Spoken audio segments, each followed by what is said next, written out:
Hello, everybody, and welcome on into a special edition of One Soccer. Today, we are going to look ahead to the year 2025, which is crazy to think that is just a few weeks away. But the things that are going to excite us, I know, just a few weeks away, really, Wheels, here we go. We are getting older. Andy Petrillo, that's Garrett Wheeler, that's all of us. Everyone's getting older, technically. Everyone's getting older. Wow, this just started off in a negative way. No, we're excited that we get to see another year, because it also means another year, fingers crossed, great, and I think so, of great Canadian soccer. And the first question is going to be pretty broad. I feel like I do have to say soccer related when I ask you what you're going to look forward to in 2025. Don't tell me it's something family related. I'm talking soccer related here. But what is it that kind of gets you excited for the year that will be, Wheels, in the field of soccer? The potential for Canada to win their first trophy since the year 2000. And I'm just obviously speaking about the men's national team. I remember when it happened, when Canada won the Gold Cup in the year 2000. And we've kind of flirted with being a team that can do it in recent years, but it hasn't been quite there. And 2025 is one that Canada's the best chance to do so. They're more equipped than ever to do so, and it's one that for me is much more important because it also sets the tone heading into 2026. Canada as a winner in CONCACAF heading into the World Cup will catch the attention of world football, but more importantly for our context, for all of Canadians. And people love winners. And having something to kind of hang your hat on in terms of either a Nations League victory or a Gold Cup victory would go a long way to doing that. I know it sounds like the program is downplayed. It's all about the process, blah, blah, blah. But winning does something special, and it can even take a group to the next level as well. So I think that Nations League, based upon the context of 2025, is going to be of critical importance because I think it will be the strongest team possible. I'm hoping that a strong team plays in the Gold Cup. It's been kind of secondary for most players, but this just because of their club commitments and time off and so on. But I mean, this is a dress rehearsal for 2026 in many ways. So I know the FIFA Club World Cup is going on at the same time, so we'll see what knock-on effect that has. But two opportunities to go out and win a trophy. I'm excited to see what that legitimate pursuit looks like on both fronts. That needs to be next on the ticker. What Wheels thinks of the process, blah, blah, blah. Now you want to start seeing some winning. I agree. Yes. I agree, though. I want that trophy as well, especially on the men's side. We want that trophy for sure. What are you excited about, Ollie, for 2025? Same thing. Like it doesn't feel like they're going to get many better opportunities than this. You hope, obviously, with the talent of this group, there's going to be more finals, more tournaments to come. But just the status of the other teams in the region right now, rebuilding a little bit. Canada having real momentum, playing really well. I think Nations League in particular, like they've got to go all out for, because the Gold Cup, you just don't know with that Club World Cup going on. Bayern are in it, Porto are in it, Inter are in it, like exactly what that's going to look like. So I think Nations League is the one. And I do not remember winning the 2000 Gold Cup because I was 8 and we hadn't moved to Canada yet. But, you guys can share your memories as the older members of the show. And it would be something for all of us young uns to see Canada win a trophy for the first time. It was glorious, Ollie. Let me tell you, it was glorious. It was magnificent. I was old enough to drink already at that point, 8 years old, on your sippy cup. Actually, still. It was February, wasn't it? So I was 7. Sorry, correction. Oh, okay. You know what? In the year 2025, you too will be older. So just remember that. Here we go. Give me one player, Ollie, male or female, that you think is poised to have a breakout year. Well, I'm going to tie this into what I think the other big story that I'm excited for in 2025 is, which is obviously the launch of the NSL and Canada having 2 domestic leagues now, which is a massive thing. And I think the breakout star will be someone no one's heard of. And it's going to be the NSL's own version of Tristan Borges or whoever you want to pick out from, those early years of the CPL. Players are going to get their opportunity here to play professionally, to have that platform. And I think some of them are going to make a name for themselves. And, some of them will go on to higher levels to play. Some of them may come into the national team picture. But I think it's great as well that, I still remember back to that first CPL game. Borges played brilliantly. Aparicio played brilliantly. and they've gone on to become like two of the iconic players of the CPL's early years, right? And I think there's a lot to be said for that as well, of being those foundational pieces, foundational players for your own domestic league. So I'm excited to find out who that's going to be. I don't think anyone really knows yet, and that's kind of the beauty of this new league starting. I like that. On the women's side, I've already made my case on previous programs for Olivia Smith. This is going to be her breakout year. It has to be. I'm excited what a new manager might bring. But I'll go back to the men's national team because they're playing for trophies this year. And I think a player that could be very much part of that in a big way is Nathan Saliba. We got a glimpse of Saliba with the national team, a lot with CF Montreal, as I think that he was one of the turning points of the season when he started to play regularly midway through and the team became settled around them. CF Montreal ended the season 5-1-1, and Saliba was a big part of that. He is so young at 20 years of age. Jesse Marsh, although he didn't call him up for the Suriname game, raved about him in the MLS camp. It just wasn't the right time for Saliba, but I do think he rates the player, and I do think that he has a significant role to play with the national team in 2025. I still think there's an outside shot that he will be in contention to start come 2026. That's how highly I rate him. So I think that he will become much more of a household name and have a much bigger influence on our national team here in 2025. Yeah, great shouts. I mean, Olivia Smith, we obviously just saw the women play in a couple friendlies there and getting to start one of the games, scoring the goals. We're seeing her taking set pieces, corners. This is somebody at least under, and this is where it gets interesting with the women, right? We're still trying to figure out who their new head coach is going to be. But at least under, Cindy Tai, just for those 2 games, she did show a lot more faith in Olivia Smith. She's playing with Liverpool. She's scoring goals.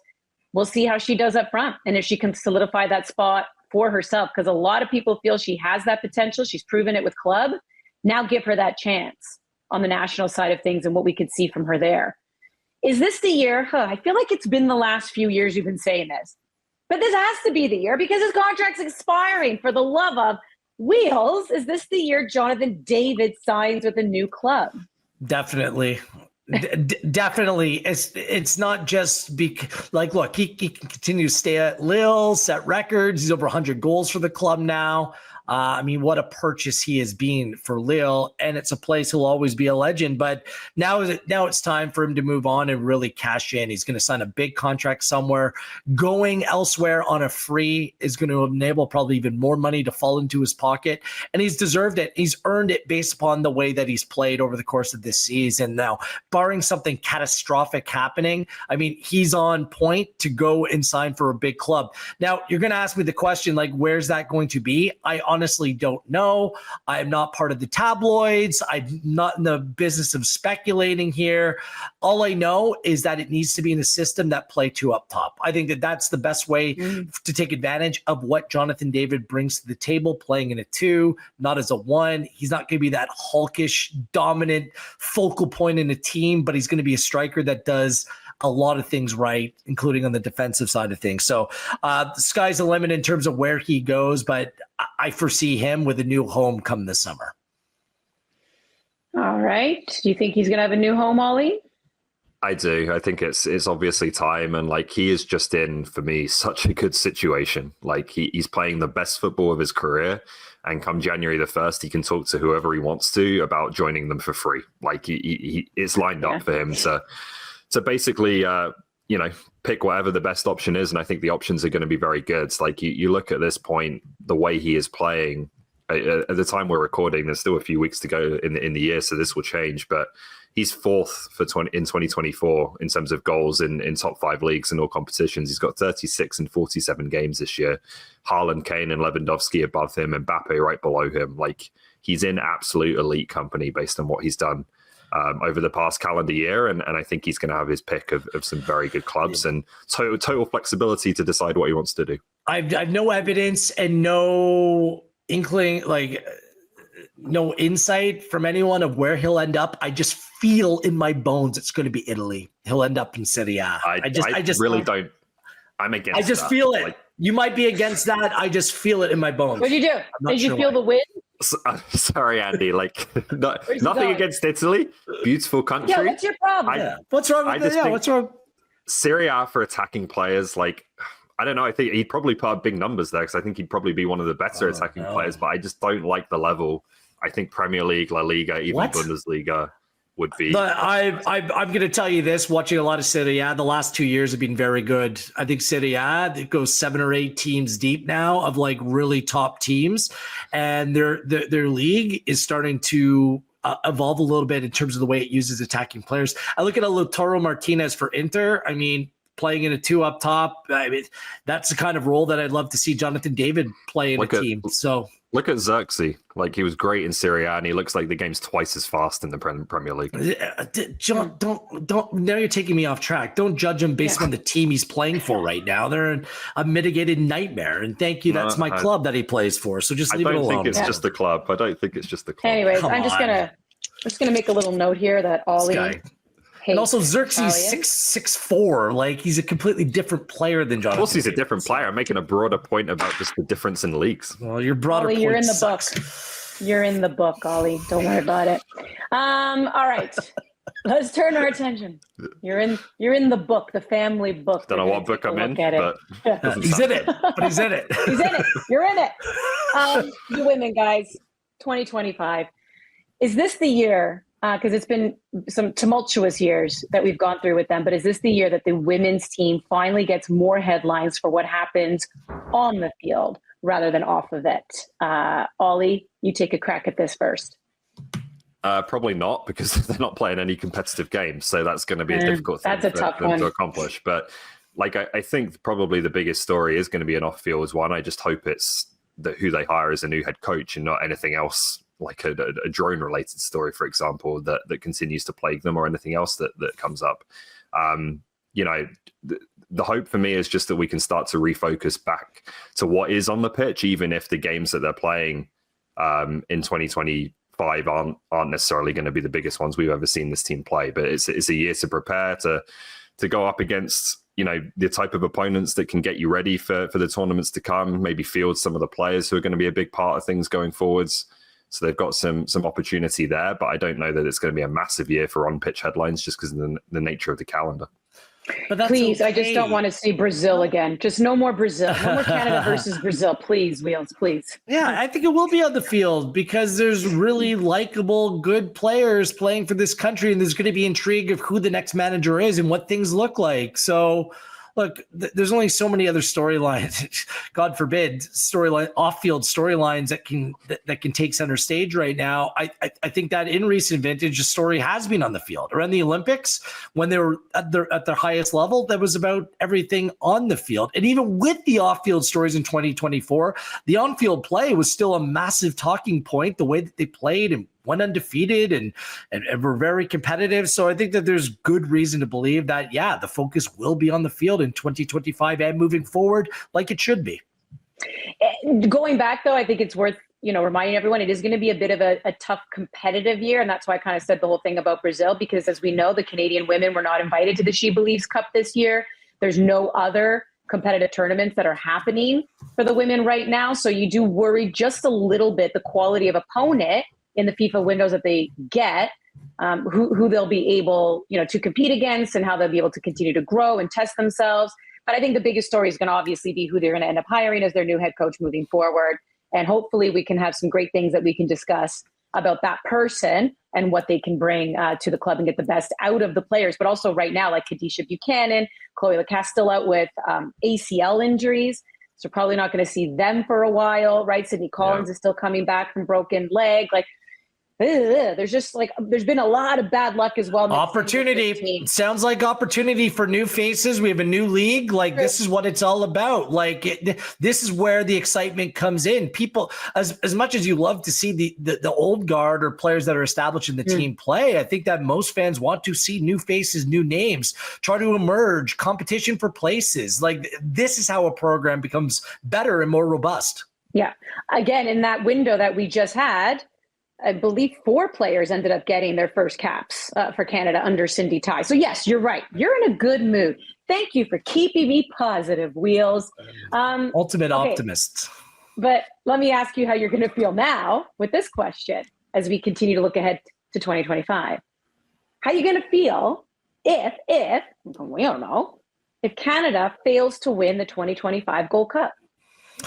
Ask me in July, But I gotta ask you because I need to understand the lay of the land. Like, what other teams outside of CONCACAF may play as guests in this tournament? I mean, it's going to be tough with the FIFA Club World Cup going on at that time. Does Jesse Marsh have a full complement of players? What do the other nations look like? What do the U.S. and Mexico look like heading in? There's just so many questions about what that tournament will look like next summer. Would I be disappointed? Of course, because now Canada's in the mix. And I previously stated how important a tournament like this is just as a dress rehearsal for the World Cup in 2026. So, yeah, there will be disappointment, but how much if they don't go on and win it? It's all about perspective and what things look like at that time. Okay. Ollie? Yeah, it's hard to say because who's going to play, right? Like, I just have no idea what next summer is going to look like in general. What FIFA have done is really throwing the cat amongst the pigeons a little bit in terms of that Club World Cup, which is going to be going on in the States at the same time. Like, you have players who are going to have big transfer situations in Davies and Davids potentially at the end of their contracts. A lot of players who have played an even longer than normal European season with the additional European games this year. So it's just really difficult to project right now what that Gold Cup is going to look like and how you set your expectations accordingly. I wonder also how much the Nations League final will play into that too, right? Because like if Canada goes on and wins that final, what could happen? Do they get motivated? Yeah, maybe they're like, oh, we got one in the bag, whatever. Or it's can we go out and do something we have never done before, which is win 2 trophies in 1 year. I don't think you can be complacent. Like, clock is ticking. World Cup, like limited games, limited time. Every camp matters for Marsh at this point. Ollie, give me one prediction for the Northern Super League, which is going to launch in April of 2025. Ooh, I'm going to predict the final. Obviously, it's it's early days. I'm going to take a flyer, and then if I'm right, we can play this back. And you can't predict Gold Cup, but you're going to predict. What a genius I am, and if I'm wrong, we'll just completely forget that I ever did it. So. I was thinking CPL, obviously Calgary and the GTHA, I guess you could say, has been kind of dominant. So that I'm leaning there. I'm going to put Calgary Wild in the final. I think they could be quite a strong side, and they've got a foundation there in Calgary. But I also think Montreal could be good. I think there's a lot of talent there. The ownership group seems very serious and intent on competing straight off the bat. So I'm going to predict a Montreal against Calgary inaugural final, and give me Montreal to take it in 2025 in the first of NSL season. Ollie, I'm putting that in the book too. Play that back in 10 months' time. This is maybe the most audacious thing that's happened on One Soccer today. That is unbelievable. You're picking teams to go on and win the final of the NLS next year. We don't even know who are on the teams yet. Just making predictions, baby. Just looking into the future. Okay. Can I share my hope for the NSL? Well, I feel like anything you say now is just going to be anticlimactic, but go ahead. Yeah, I mean, what I'm hoping, I'm hoping that a few Canadian national team players, or who are at least in and around the national team setup, sign on with this league, because I think that's instant credibility when you have these familiar faces who wear the maple leaf, who are also playing in your league. So that's what I hope it is. So I'll predict that there will be at least 2 members signed up for the league. Let's just take a quick little trip overseas, just a quick one, because I want to get back to Canadian soccer. But Wheels, give me one prediction for European club football. Ooh, Manchester United, Europa League. No, I can't do it. I think Barcelona are going to win the Champions League. I would like it to be a Barcelona-Atalanta final because it might end up 7-6. You love both these teams are. I love Atalanta, but I love Barcelona even more the way they play right now. So they dealt with some early season injuries. I think that they're excellent just in terms of the overall the way they play under Hansi Flick. So I'm going to predict Barcelona to win the Champions League. Ollie? Liverpool treble, Premier League, FA Cup, Champions League. Okay. You know, as a Manchester United supporter, there's a little part of me that wouldn't mind seeing it happen just to stick it to Jurgen Klopp. You know what I mean? Like, you left it, we're A-okay without. We're actually a better version of ourselves without you, Kloppy. That's what I would like to see. Laid the foundation. Don't go after the teeth, man. That's what I call him, Mr. The Teeth. Perfect smile. Will Toronto FC win more or less games in 2025 compared to 2024? They won 11 times. Ollie, do you think they can win more than 11 games next year? They can, yeah, absolutely. Will they? I'm going to say yes. I'm going to say an optimistic yes, because I think Canadian football in general is better when we have a TFC that's relevant and playing in the playoffs and competing for things. Hasn't been the case for a number of years now, but I'm hopeful that under Keith Pelly, they're going to get this appointment right. They've got some pieces that I think can help them be competitive in 2025. They've got more flexibility than they had this time last year. I'm going to say an optimistic yes to TFC over 11.5 wins. I'll go with yes as well. Again, I kind of trust Keith Pelly in the process that they're overseeing here. I think that you can maybe upgrade just in terms of what the manager is. Remember, they went 10 games without a win in all competitions, including 7 losses in a row last season. Like, that's a big dent. We're talking about MLS. Like, there's a lot of bad teams in Major League Soccer. So there's going to be opportunity there. And maybe if they find a way to get rid of Lorenzo Insigne before now and start of the season, maybe that number will reach 12, 13, 14, 15 wins. We'll see. I think that's the thing, guys. I don't know. I mean, I don't think a new coach is going to be the one that change it. It's the personnel on the pitch, right? And it's been available in the last expansion draft. San Diego want to bite. But yeah, we'll see about that. 0% chance. It's just, anyways. I'm kind of with Ollie. I do think that there's some decent enough players that are maybe playing the wrong way or the wrong system, and maybe if they get coached up a little bit more in a positive way, if they bring in the right manager, I think there's some opportunity there. We'll see. So this past year, we saw Cavalry FC be crowned the champions. They win the North Star Cup. First time champions of the North Star Cup. So, Wheels, in 2025, will we see another first time CPL team hoist the trophy? I think it's possible. Cavalry and Forge are obviously presumed to be favored, but they also get a head start as well because they play in CONCACAF Champions Cup, and Cavalry themselves are bringing back what looks to be a large contingent of their team from a season ago, minus maybe a Dan Klomp. But other than that, they're going to be loaded to go out and try to repeat that. I do think Halifax Wanderers have a real shot at this, so I'll go on and say yes. I think that this is the year that the Wanderers go on and make some noise. I think that it was a big year of learnings for this group and their manager, Patrice Geyser, who I really rate as a manager. The football that they play, or at least try to play, is very good, but they need to address some key roles. Obviously, I think that bringing in a new goalkeeper will certainly help. That's in the cards. They've already inked Thomas Meyer-Jaguar to play along with Nasib Mekadesh, who stepped in and looked to be one of the best center backs in the CPL from the time he joined.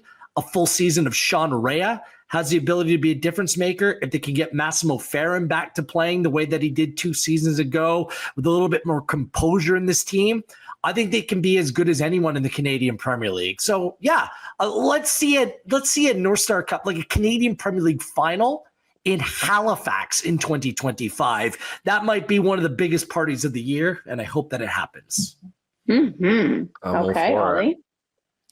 I'd love to see that. I think Halifax are interesting. I think Atletico Ottawa are interesting. I'm intrigued by what York United are going to look like with what I think will probably be quite a different roster under Mauro Stacchio. But I can't pick against Forge and Cavalry. Like, I don't know how you could bet against one of those two lifting the trophy, just given the dominance that has been the consistent theme of this league's history. So I'm going to stick with those two.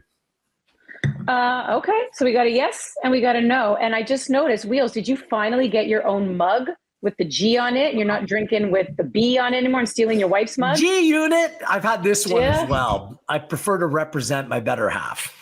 Oh, isn't that sweet? Or just steal from them. All right. Ollie, borrow. Give me one prediction for your club, MK Don. This is what the people want and are tuning in for.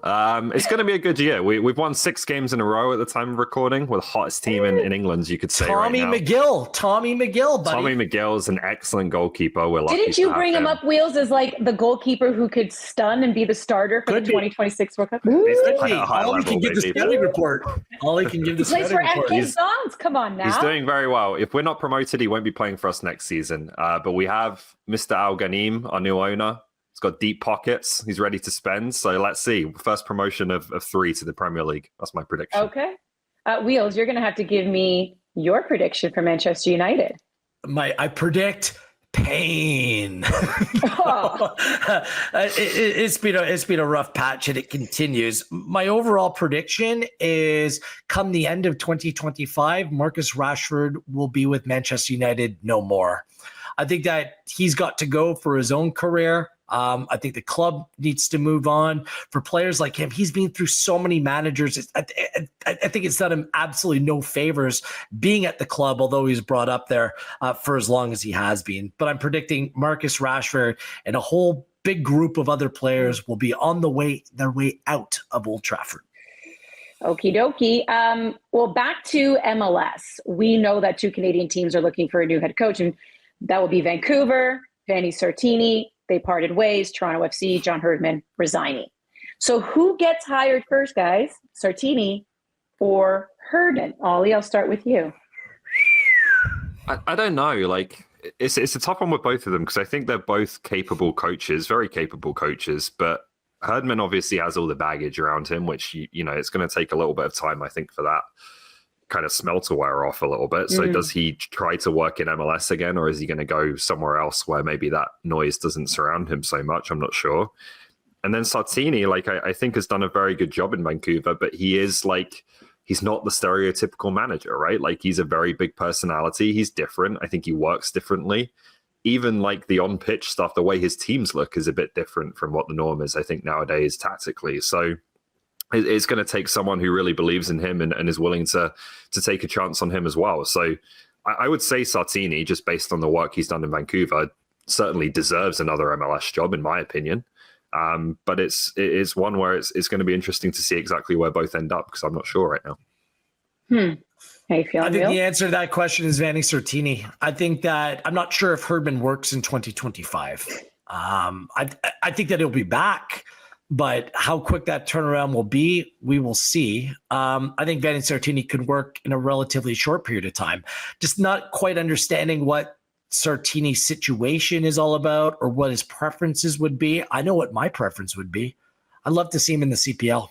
I think he's I think he's perfect to continue to manage in this country. I think he understands the youth, the pipeline, what's required. I think he'd be fantastic in the CPL. And if a job came about, I'd love to see him in the mix. So I could see Sartini back at it sooner than Herdman, although I'm not ruling the possibility of Herdman being back somewhere sooner rather than later. Yeah, the interesting one, obviously, with Herdman, guys, is if he is back, I think we're all pretty safe to say it won't be in Canada. I think he's overseas. It'll probably, it would have to be somewhere overseas. And I'm sure you guys have debated this, but, you know, I had a lot of fellow Italians ask me if Vanni Sartini would make his way to TFC because maybe they feel like that's somebody who can communicate with the Italians, like literally. And then the priority at TFC is not communicating to the Italians; it's getting the club sorted out. Okay, bury that, there. put that to bed. Vanni Sartini is a good manager, but I think TFC will be looking to leverage Keith Pelly's previous relationships or established relationships with Birmingham City. A lot of people abroad. I think that will be the direction that they go. Yeah, that's a possibility. Either way, we're going to keep our eye on what the 2 Canadian teams end up doing when it comes to hiring a new manager, and then those 2 in particular, where they could end up. All right, guys, we've had this conversation before about CONCACAF and who the top teams are. And for the longest time, it's been USA, Mexico. Maybe USA's had the slight edge over Mexico when it comes to winning trophies. Who are your top 4 teams in CONCACAF going into 2025? Quickly here, Ollie. 1 Canada, 2 USA, 3 Mexico, 4 Panama. Oh, okay. They're all 4 in the Nations League final, by the way. Do you agree with that order, Wheels? Similar, but I put the US as number 1. And hiring someone like Mauricio Pochettino comes with the pressure as well. Like, they need to go on to win. I'll put Canada 2. I'll put Panama 3. I'll put Mexico 4. Oh, wow. You put Panama ahead of Mexico on that one. Rate them. They are an excellent team. Look out in 2025. Well, I love that all 4 are in that Nations League final, which we know March 20th and March 23rd. So they'll get to duke it out and see who actually is the king of CONCACAF in that final, which will be in March. Gentlemen, this has been a blast. Looking ahead to what we can expect, or what we hope, or what we think, the predictions for 2025. That's Oliver Platt trying to look ahead there. That's Garrett Wheeler. I'm Annie Phil. Thanks for tuning in. We will see you in the new year.